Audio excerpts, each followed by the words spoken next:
Welcome back student. तो इस video lecture में हम डिस्कस करेंगे थिन लेयर क्रोमेटोग्राफी के बारे में कि थिन लेयर क्रोमेटोग्राफी क्या होती है, किस तरह से इसको हम लैब में परफॉर्म करते हैं। इस वीडियो लेक्चर में हम डिटेल के साथ डिस्कस करेंगे। So first, what is chromatography. तो क्रोमेटोग्राफी हमारे पास एक ऐसे किस्म की टेक्निक्स है जिसकी मदद से हम मिक्सचर के डिफरेंट कंपोनेंट को हम सेपरेट करते हैं। अब इस क्रोमेटोग्राफी की जो प्रिंसिपल है, इसमें बेसिकली क्या होती है, टू फेजेस होती है। एक को हम कहते हैं स्टेशनरी फेज, जबकि जो दूसरा फेज होता है इसी को हम कहते हैं मोबाइल फेज। तो ये दो फेजेस बेसिकली यूज होते हैं in the principle of chromatography. Stationary phase ऐसा फेज होते हैं जिसमें मॉलिक्यूल क्या होते हैं, एट रेस्ट होते हैं, तो इस वजह से इस फेज को हम कहते हैं स्टेशनरी फेज। जबकि जो दूसरा फेज है जिसको हम मोबाइल फेज कहते हैं, इनमें क्या होती है, इनमें मॉलिक्यूल्स मूव इन करते हैं, तो इस वजह से इस फेज को हम कहते हैं मोबाइल फेज। अब यही स्टेशनरी फेज को हम यूज़ करते हैं और इसी के बेस पर हमारे पास क्रोमेटोग्राफी की डिफरेंट टाइप आते हैं। जैसे हमारे पास है कॉलम क्रोमेटोग्राफी, पेपर क्रोमेटोग्राफी है, आयन एक्सचेंज क्रोमेटोग्राफी है, आयन एक्सचेंज क्रोमेटोग्राफी है, इसी के साथ जिल फॉर्मेशंस क्रोमेटोग्राफी है, एफिनिटी क्रोमेटोग्राफी है। इसमें एक टाइप हमारे पास थिन लेयर क्रोमेटोग्राफी भी है। तो थिन लेयर क्रोमेटोग्राफी हमारे पास क्रोमेटोग्राफी की एक टाइप है। अब डिफाइन करते हैं प्रॉपर तरीके से कि what is thin layer chromatography. तो थिन लेयर क्रोमेटोग्राफी ऐसी किस्म के क्रोमेटोग्राफिक टेक्निक्स है जिसमें हम एक थिन लेयर ऑफ सिलिका और एल्यूमिना को यूज़ करते हैं और इसी की मदद से हम मिक्सचर के डिफरेंट कंपोनेंट को सेपरेट करते हैं। सो इसी को हम कहते हैं थिन लेयर क्रोमेटोग्राफी। अब ये जो थिन लेयर क्रोमेटोग्राफिक टेक्निक्स है, इसको डेवलप किया था बाय द स्मेलोव ने इन 1938 में। अब बात करते हैं कि इसको हम थिन लेयर क्यों कहते हैं। यहाँ पर देखिए, इसमें हम क्या करते हैं, एक thin layer of absorbent material use करते हैं। यहाँ पर जो मटेरियल यूज़ किया जाता है एज ए थिन लेयर, ये सिलिका और एल्यूमिना को यूज़ किया जाता है। तो इस वजह से इसको हम कहते हैं थिन लेयर क्रोमेटोग्राफी।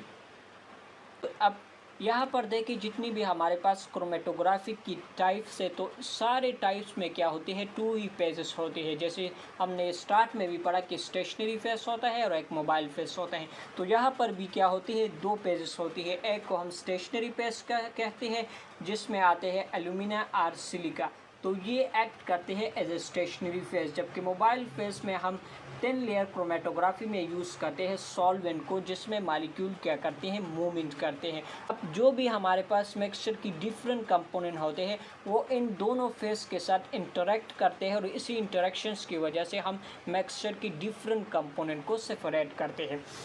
अब देखते हैं कि what is the difference between paper chromatography and thin layer chromatography. तो दोनों जो क्रोमेटोग्राफी की टाइप है, दोनों में सेम प्रोसीजर्स होते हैं और सेम तरीके से एक्शन परफॉर्म करते हैं। मेन डिफरेंस इसमें होता है स्टेशनरी पेज का। यहाँ पर हम पेपर क्रोमेटोग्राफी में स्टेशनरी पेज में हम यूज़ करते हैं पेपर को। तो ये हमारे पास पेपर है, इनमें क्या होती है, सेलुलोज फाइबर्स होते हैं। तो ये इन पेपर में सेलुलोज फाइबर है और इन ये सेलुलोज फाइबर के दरमियान हमारे पास वाटर मॉलिक्यूल प्रेजेंट होते हैं और यही water molecule at rest phase में होते हैं। तो ये हमारे पास क्या हुआ, ये इसका स्टेशनरी फेज हुआ।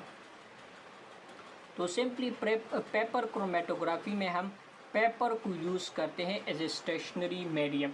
जबकि थिन लेयर क्रोमेटोग्राफी में हम क्या करते हैं, हम एक थिन लेयर ऑफ सिलिका और एल्यूमिना को यूज़ करते हैं और इसी की मदद से हम मिक्सचर की डिफरेंट कंपोनेंट को सेपरेट करते हैं। अब देखते हैं कि किस तरह से हम लैब में थिन लेयर क्रोमेटोग्राफी को परफॉर्म करते हैं और मिक्सचर के डिफरेंट कंपोनेंट को सेपरेट करते हैं। अब प्रोसीजर से पहले हम देखते हैं कि कौन सी रिक्वायरमेंट हमें होती है for the thin layer chromatography के लिए।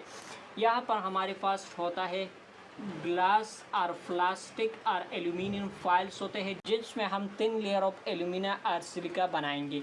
इसके अलावा हमें रिक्वायर होती है सिलिका और alumina as a thin layer. So this is silica और एल्यूमिना। इसके अलावा थर्ड जो कंपोनेंट है ये कहलाता है ग्लास चेम्बर, जिसमें हम सॉल्वेंट को डालेंगे। So this is the overall requirement of thin layer chromatography. अब यहाँ पर देखिए कि किस तरह से हम इस थिन लेयर क्रोमेटोग्राफी की मदद से मिक्सचर की डिफरेंट कंपोनेंट को हम सेपरेट करते हैं। सो फर्स्ट हम लेते हैं ग्लास और प्लास्टिक लेते हैं और एल्यूमिनियम फॉयल हम लेते हैं, और इसमें हम बनाते हैं एक थिन लेयर ऑफ सिलिका और एल्यूमिना, और ये एक्ट करता है एज ए स्टेशनरी फेस। तो ये क्या है, थिन सिलिका और एल्यूमिना ये एक्ट करता है एज ए स्टेशनरी फेस। तो कुछ देर के बाद हम यहाँ पर पेंसिल की मदद से हम यहाँ पर एक लाइन ड्रॉ करेंगे, और इस लाइन को हम कहते हैं बेस लाइन। अब यहाँ पर हम पेंसिल को क्यों यूज़ करते हैं फॉर द बेस लाइन, क्योंकि पेंसिल बेसिकली बना होता है फ्रॉम द ग्रेफाइट, और ग्रेफाइट बेसिकली इनसॉल्युबल होता है सॉल्वेंट में, तो इस वजह से हम यूज़ करते हैं पेंसिल।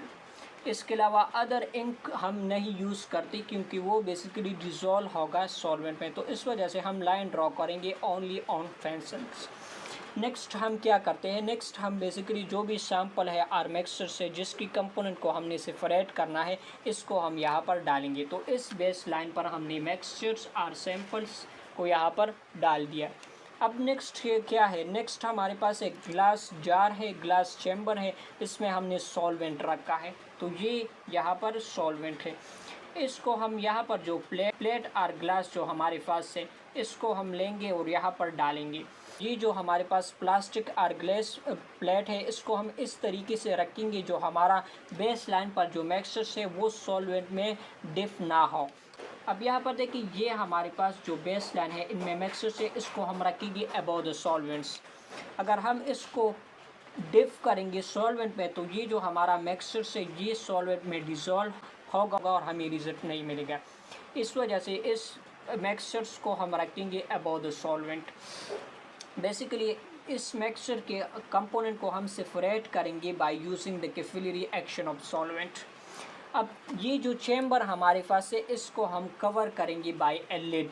इसको कवर करने का मेन पर्पस क्या है, ये बेसिकली ये प्रिवेंट कर देता है इवोपोरेशन ऑफ सॉल्वेंट को, तो इस वजह से इसको हम कवर करेंगे। अब बेसिकली जो सॉल्वेंट है ये कैपिलरी एक्शन स्टार्ट करते हैं, और ये जो थिन लेयर ऑफ सिलिका है इसमें मूवमेंट करता है, तो ये इनकी जब मूवमेंट होती है कैपिलरी मूवमेंट, तो ये आगे की तरफ जाते हैं। लेट्स सपोज सॉल्वेंट ने यहाँ तक का डिस्टेंस कवर किया, तो इस लाइन को हम कहेंगे सॉल्वेंट फ्रंट, और ये सॉल्वेंट फ्रंट हमारे पास इम्पॉर्टेंट है। इसी की मदद से हम रिटेंशन फैक्टर को फाइंड करते हैं, जिसको हम RF वैल्यू कहते हैं।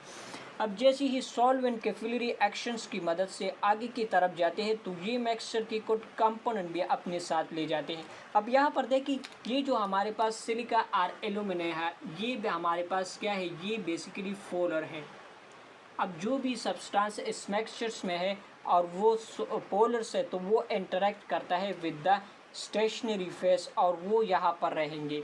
ये हमारे पास कुछ सब्सटेंस है जो कि पोलर है, तो ये इंटरेक्ट करेगा विद द स्टेशनरी फेस, तो इस वजह से ये बॉटम डायरेक्शन में रहेंगे।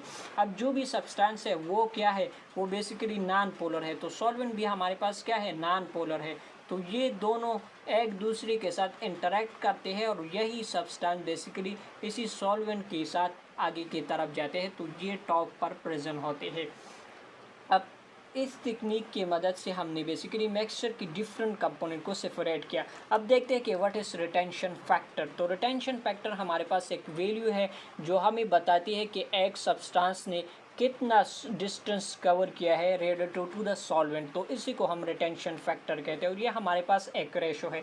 इसको हम डिटरमाइन करेंगे the distance travel by the substance. जो भी सब्सटेंस है, लेट सपोज ये सब्सटेंस है, इसने कितना डिस्टेंस कवर किया है, लेट सपोज इसने डिस्टेंस कवर किया है ए, और जो the distance travel by the solvent, तो सॉल्वेंट फ्रंट ने जो डिस्टेंस कवर किया है इस पर हम डिवाइड करेंगे, तो हमारे पास रिटेंशन फैक्टर की वैल्यू आएगी। लेट सपोज सॉल्वेंट फ्रंट ने डिस्टेंस कवर किया है बी, तो हम ए को लेंगे और इसी बी पर जब डिवाइड करेंगे तो हमारे पास रिटेंशन फैक्टर की वैल्यू आएगी। सो इस 10 लेयर क्रोमेटोग्राफी की मदद से हम मिक्सर के डिफरेंट कंपोनेंट को हम सेपरेट करते हैं। अब अगर एप्लीकेशंस की बात करें तो ये फूड इंडस्ट्री में भी यूज़ होता है। इसके अलावा कॉस्मेटिक इंडस्ट्री में भी 10 लेयर क्रोमेटोग्राफी यूज़ किया जाता है। इसके अलावा डिफरेंट मेटाबोलाइट को हम सेपरेट करते हैं फ्रॉम द यूरिन, ब्लड और सीरम, इसी के लिए भी हम 10 लेयर क्रोमेटोग्राफी यूज़ करते हैं। So this is overall about the 10 layer chromatography. Thank you so much.